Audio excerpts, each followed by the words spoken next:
Bumisita ngayon si Pangulong Bongbong Marcos sa Zamboanga del Sur. Para sa detalye, live na magbabalita si Mobile Journal Julie Baiza. Julie.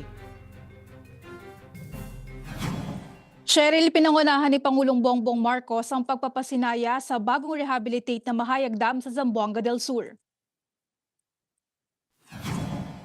Major diversion structure ito para sa Salog River Irrigation System pero gumuho ang bahagi dahil sa matinding pagbaha noon pang 2023. Ngayong naayos na ito, magkakaroon na ng tuloy-tuloy na water supply ang higit 3,000 magsasaka.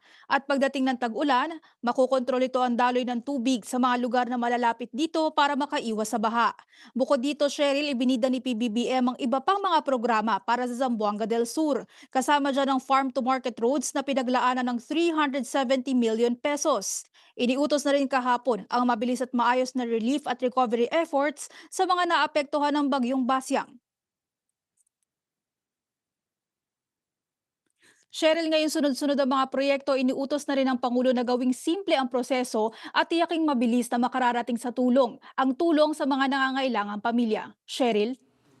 Maraming salamat, Julie Baiza.